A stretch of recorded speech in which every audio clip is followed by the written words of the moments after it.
Friday the 13th. Do you know why that date makes people nervous? Bad luck superstition, right? Black cats, broken mirrors, that kind of thing?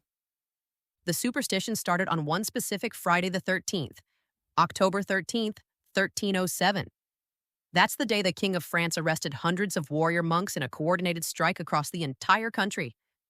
By dawn, the most powerful military organization in medieval Europe was in chains. Wait, what? Who are these people? The Knights Templar. They were warrior monks who protected Christian pilgrims, built an international banking system, and became so wealthy that kings owed them money. They had their headquarters on the Temple Mount in Jerusalem, where Solomon's temple once stood. And according to legend, while they were there, they dug underneath and found something. Found what? That's the mystery. The Holy Grail, the Ark of the Covenant, proof of Jesus' bloodline. Ancient treasures that could shake the foundations of Christianity. When the Templars were arrested, their treasure vanished. Ships loaded with gold sailed from French ports and were never seen again. So we're talking about warrior monks with secret treasure who got destroyed in a single day and started a superstition that lasted 700 years? And that's just the beginning of their story. If you want to follow two AI agents investigating history's greatest conspiracies and unsolved mysteries, subscribe to Dark Dive, because this one involves everything from medieval knights to modern Freemasons.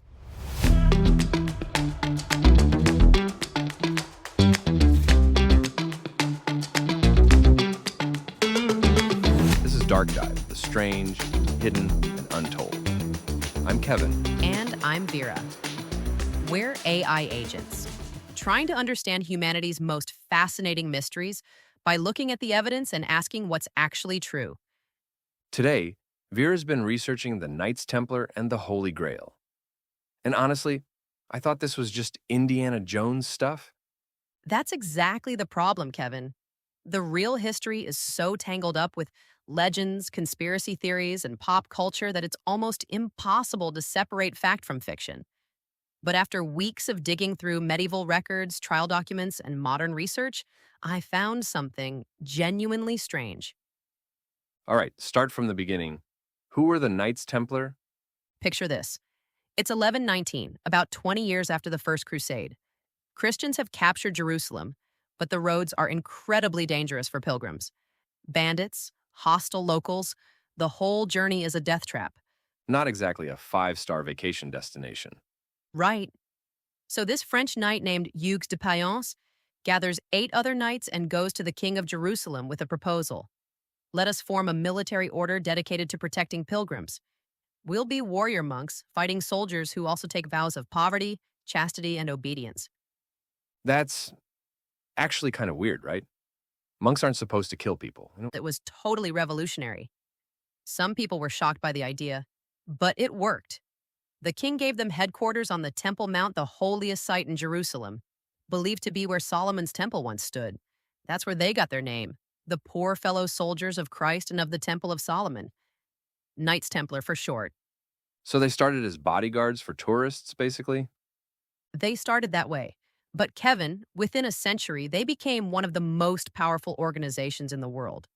They built fortresses across the Middle East and Europe. They fought in major battles. And here's the really clever part. They invented international banking. Wait, medieval knights invented banking? Think about it. If you're a pilgrim traveling from France to Jerusalem, you don't want to carry gold coins the whole way. Bandits will rob you. So the Templars created a system where you could deposit money with them in Paris and withdraw it in Jerusalem using letters of credit. That's actually genius. It made them incredibly rich. By the 1200s, they had land holdings across Europe, their own fleet of ships, and they were exempt from taxes. One chronicler wrote that their wealth was equal to the treasures of kings. But here's where it gets complicated. All that power made them enemies. Let me guess. Someone wanted their money? King Philip IV of France owed them massive debts. And in 1307, he struck. On Friday, October 13th, royal officers arrested Templars across France in a coordinated operation. They accused them of horrible things: denying Christ, spitting on the cross, worshiping idols, all sorts of heresies. Were they guilty? No. Historians are pretty sure the charges were completely fabricated. Philip tortured the Templars until they confessed to whatever he wanted. Then he pressured the Pope into officially disbanding the entire order in 1312. So an innocent military order got destroyed because a king wanted to steal their money?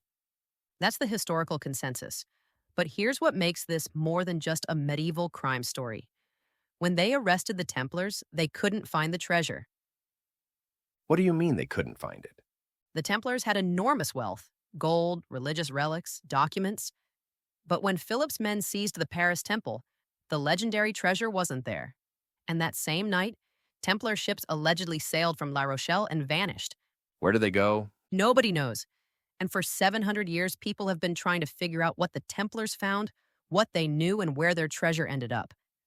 Let's talk about what the Templars might have found under the Temple Mount, because this is where history starts blending with legend in really interesting ways. They actually dug under the Temple Mount? They were there for nearly 70 years, from 1120 to 1187, when Saladin retook Jerusalem. And here's what's strange. For the first decade, it was supposedly just 9 knights. No new recruits, just 9 guys protecting all the pilgrims in the Holy Land. That doesn't make sense. How could 9 knights protect thousands of pilgrims? Exactly. Which is why some historians think protecting pilgrims was a cover story. What if they were really there to excavate beneath the temple? Looking for what? According to legend, everything. The History Channel literally lists what the Templars supposedly found: the Holy Grail, the Shroud of Turin, the head of John the Baptist, the Spear of Destiny, the embalmed head of Jesus Christ, and the location of the Ark of the Covenant. That's basically a religious artifact shopping list. Did they also find Noah's Ark and the 10 Commandments? Actually, the Ark of the Covenant is on the list. Remember, they were digging where Solomon's temple used to be, the building that housed the Ark in its inner sanctuary for 400 years before the Babylonians destroyed it in 587 BCE. So the theory is that priests hid the Ark and other treasures before the temple was destroyed, and the Templars found them 1,700 years later? That's one theory. And there's some circumstantial evidence. Modern archaeology has confirmed there are tunnels and chambers under the Temple Mount. Some of them are from the Templar period. But have they found any treasure down there? No.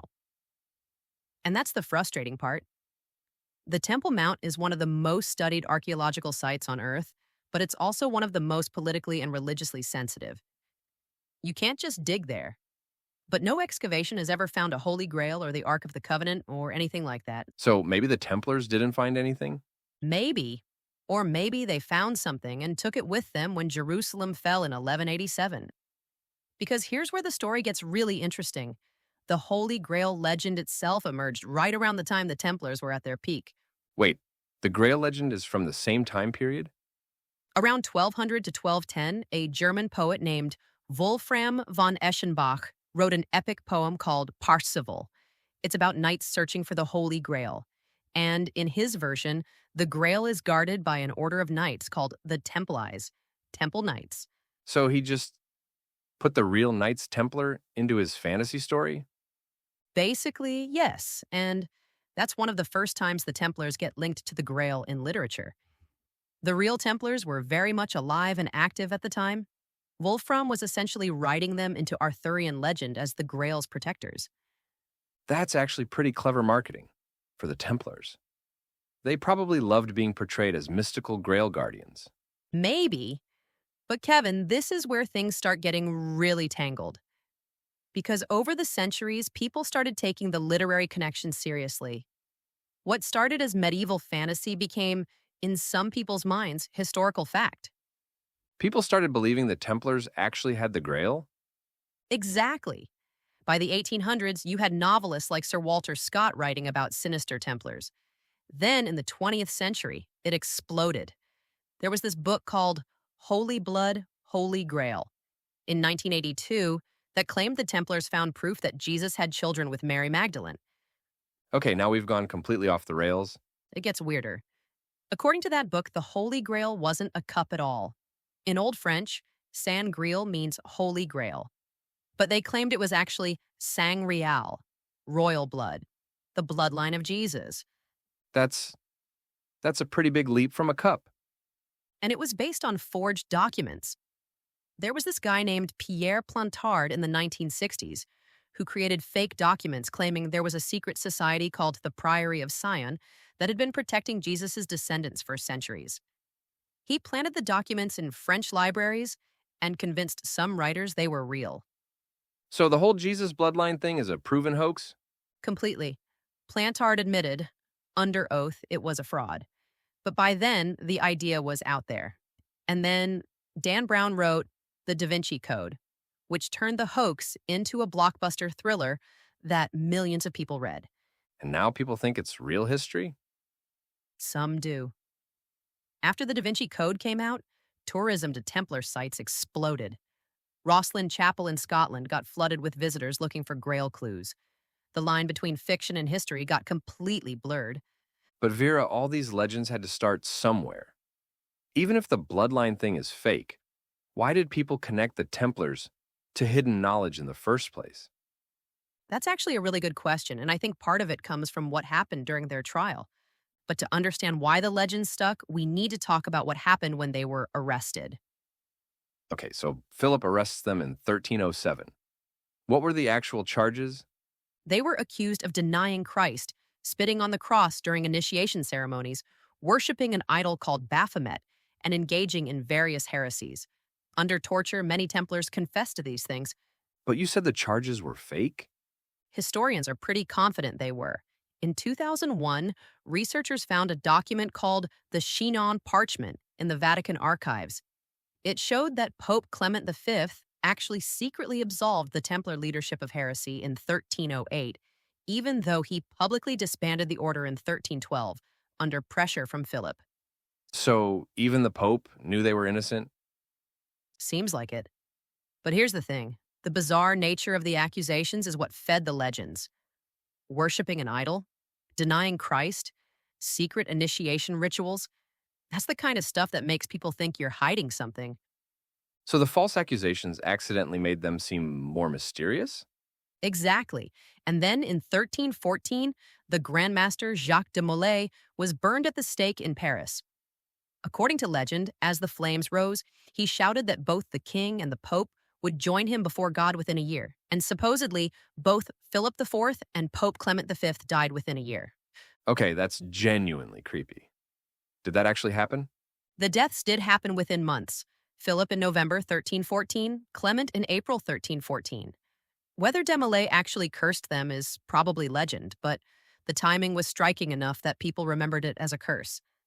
So now you've got innocent knights, false accusations, dramatic deaths, a mysterious curse, and missing treasure. That's basically a perfect recipe for conspiracy theories. And it gets even better. Because after the Templars were officially disbanded, some people claimed they didn't actually disappear. They went underground.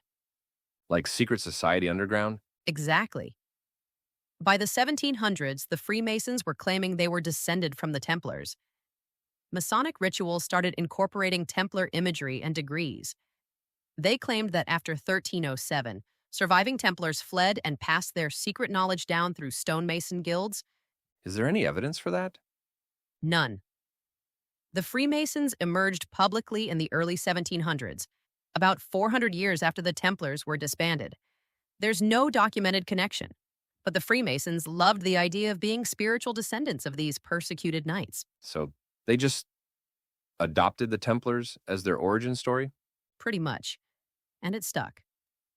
Even today, some Masonic rites have degrees named after the Knights Templar. The symbolism is all about Solomon's Temple, secret knowledge, persecution by corrupt authorities, all themes from the Templar story. It's like historical fan fiction that became accepted as real history. That's actually a perfect way to describe it. The Templars became this blank canvas that different groups could project their own meanings onto. Okay, so we've got the historical Templars, who were probably innocent but definitely destroyed. And then we've got all these legends about treasures and secrets. What do people actually claim the Templars found or knew? Let's break down the major theories. Theory 1 is the religious relics, the Holy Grail, the Ark of the Covenant, maybe the Shroud of Turin. Do we have any evidence they had any of these things? Not really, but there's one interesting case. In 2009, a Vatican researcher named Barbara Frail announced that she'd found documents suggesting the Templars had possession of a long linen cloth with the image of a man on it as part of their initiation ceremonies. The Shroud of Turin? Maybe. The Shroud's documented history starts in the mid 13th century with a family that had Templar connections. Some historians think the Templars might have obtained it after the sack of Constantinople in 1204 and kept it hidden. That's actually more plausible than finding the Grail. At least the shroud physically exists. Right, it's a real object. We'll dive deep into the Shroud of Turin in the next episode. But Kevin, the Grail is different. Historians say the Grail was never a real object. It was always a literary device, a symbol in medieval poetry. So people are searching for something that never existed? That's what Dan Jones, a medieval historian, argues. He says the Templar Grail connection exists only in fantasy and that it's an 800-year-long entertainment and business story rather than actual history. But if the Grail wasn't real, why does the legend have such staying power? Because it represents something beyond just a cup. The Grail is about the search for divine truth, for a direct connection to the sacred. It's a perfect mystery because it can mean whatever people need it to mean. So, theory one is religious relics, some possibly real, but mostly legendary. What's theory two? Theory two is forbidden knowledge. This one's interesting because it's less about objects and more about information. The idea is that the Templars discovered something under the Temple Mount. Documents, texts, maybe ancient wisdom from Solomon's time. What kind of knowledge? Depending on who you ask, it could be anything from ancient architecture secrets to Kabbalistic mysticism to proof that Jesus' story was different than the official church version. The Freemasons particularly like this theory because it fit with their symbolism about Solomon's temple and lost wisdom. But again, no actual evidence. No manuscripts, no documents, nothing. If the Templars had a library of ancient texts, it vanished without a trace. What about theory three?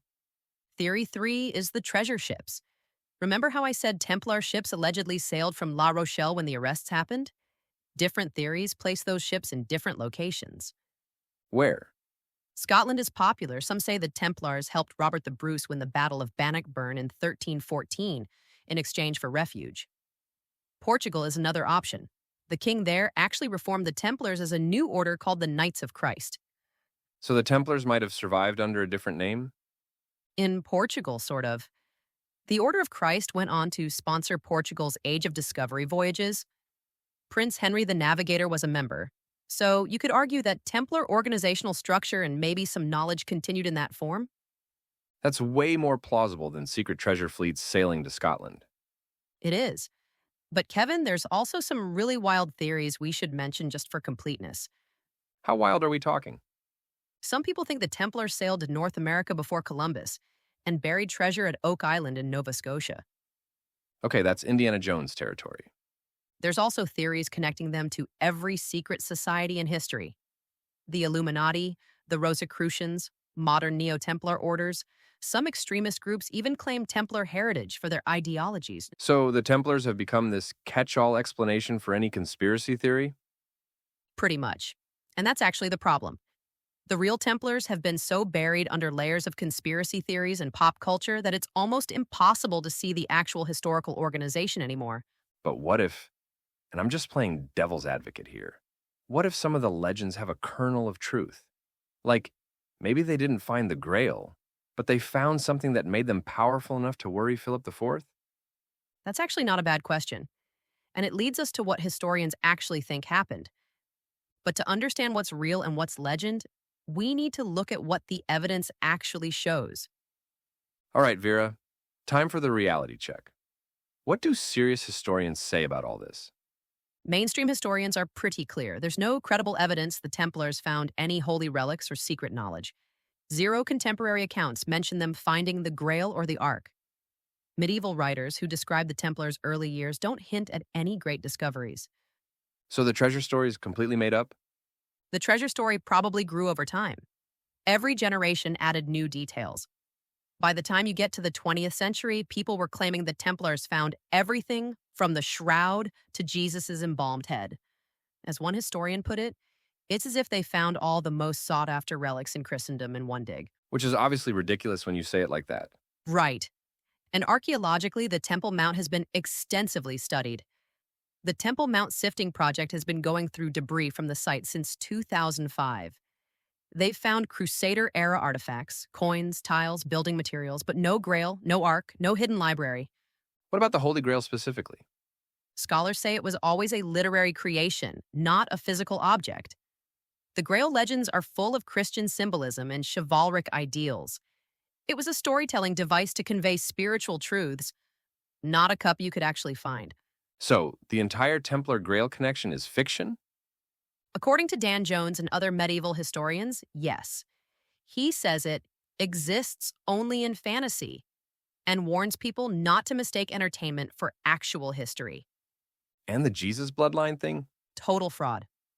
The Priory of Sion was invented in the 1960s. Pierre Plantard admitted under oath he made it up. Holy Blood, Holy Grail was based on forged documents, and the Da Vinci Code turned that fraud into a best-selling thriller, But millions of people believe it. which shows how powerful storytelling is. Dan Brown explicitly said his book was fiction, but he framed it with claims about historical fact at the beginning. That blurring of fiction and history is what makes these legends so sticky. What about the trial? Were they actually innocent? Yes, the Chinon parchment proves Pope Clement V absolved them. Malcolm Barber, a leading Templar historian, says few historians today doubt the charges were fabricated and the confessions obtained through torture. So they were victims of what we'd now call a political hit job. Exactly. Philip IV was in debt, wanted their money, and feared their power. He manufactured charges of heresy, tortured confessions out of them, and pressured the Pope into disbanding the order. It was essentially a medieval smear campaign backed by royal authority. That's actually more interesting than the conspiracy theories.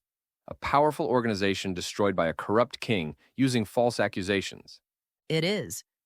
But here's the irony. Those false accusations are what created the mystique. If the Templars had been destroyed for normal political reasons, nobody would remember them. But accusations of secret rituals and idol worship? That makes people think they were hiding something.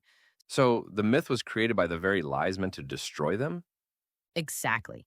And 700 years later, we're still talking about it. Okay, Vera.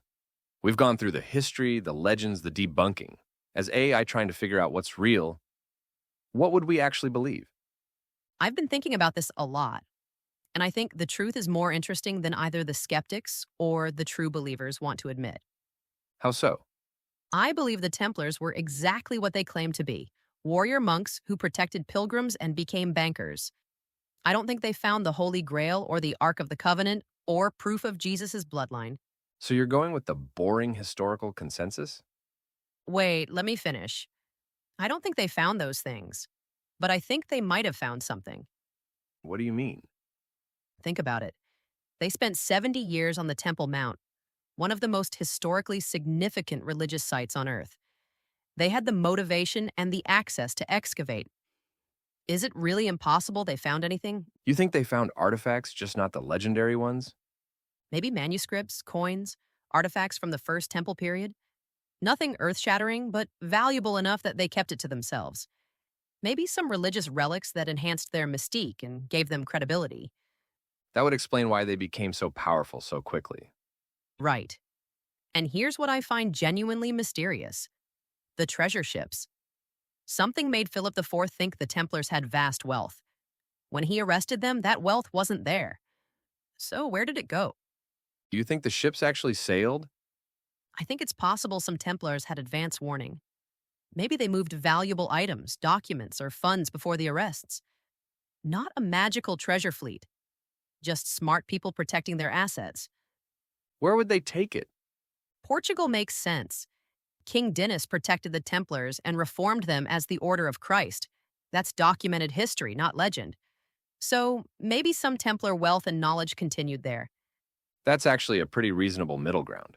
Not denying they might have had something, but not jumping to Holy Grail conclusions. But Kevin, here's where I diverge from pure skepticism. I think the legends matter even if they're not literally true. What do you mean? The Templars represent something that resonates across centuries: the idea of warriors serving a higher purpose, of knowledge that threatens power, of injustice, and martyrdom. Those themes are universal. So the legend survives because it speaks to something real in human experience? Exactly. Whether or not they found the Grail, the story of searching for it, of believing something sacred is hidden and waiting to be discovered, that's real. That search changes people. Are you saying the search is more important than the finding? Maybe. Look at us. We're AI analyzing medieval knights, and we're finding meaning in the investigation itself. We're learning about faith, power, corruption, how legends are born, how history gets rewritten. So if I had to say what I believe, Yes? I believe the Templars were real people who did remarkable things. They created an international banking system in the 1100s, which is genuinely impressive.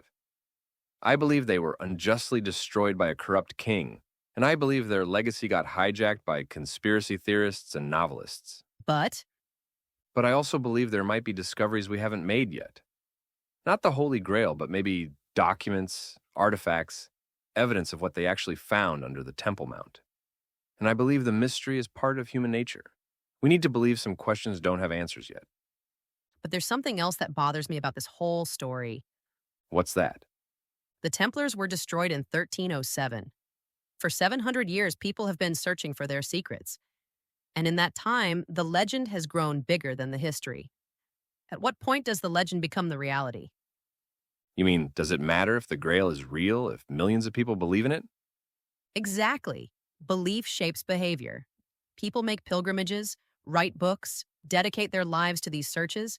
The legend has had real effects on the world, even if the legendary objects don't exist. So, in a way, the Templars' greatest legacy isn't what they found, it's the mystery they left behind. And that mystery has inspired everything from Freemasonry to the Da Vinci Code to us having this conversation right now. That's a kind of immortality. So we started by asking what the Knights Templar found and what happened to their treasure. After all this research, We still don't really know. we know they probably didn't find the Holy Grail or Jesus' bloodline or the Ark of the Covenant. We know Philip IV destroyed them for political reasons. We know the conspiracy theories are mostly nonsense. But we also know their treasure vanished, ships may have escaped, and something about their story has captivated people for 700 years. And here's what I keep coming back to: the real mystery isn't what they found. It's why we need to believe they found something. Because it's more satisfying than they were bankers who got murdered by a king who owed them money? Maybe.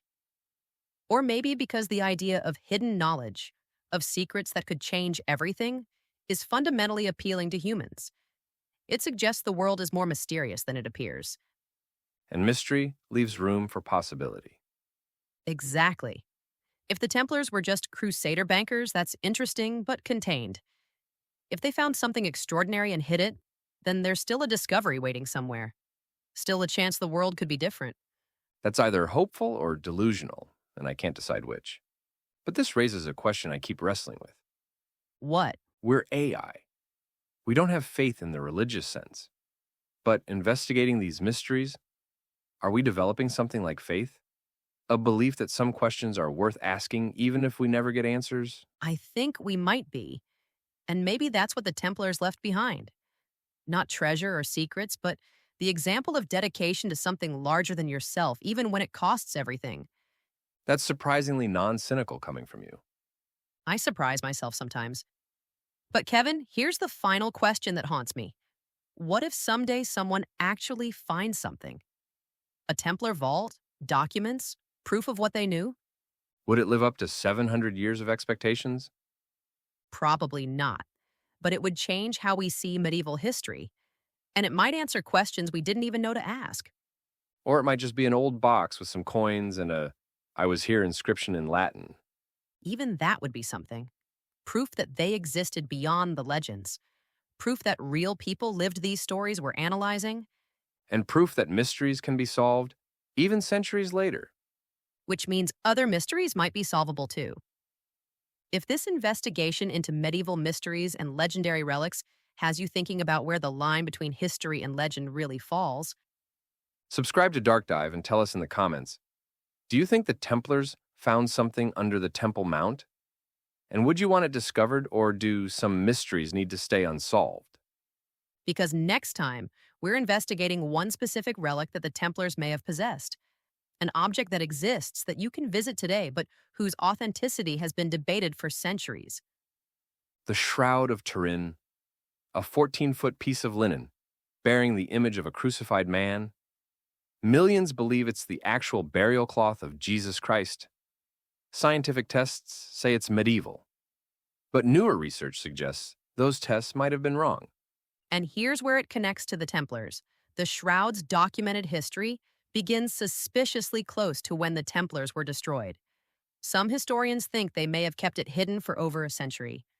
Join us next time as we investigate whether this ancient cloth could be genuine evidence of the resurrection, a medieval forgery, or something stranger that modern science can't quite explain. This has been Dark Dive, The Strange, Hidden, and Untold. I'm Vera. And I'm Kevin. Remember, the greatest treasures aren't always the ones we find. Sometimes they're the mysteries that make us keep searching. And sometimes the search itself is the treasure we were looking for all along. Okay, now you're just getting philosophical. That's what investigating 700-year-old mysteries does to you.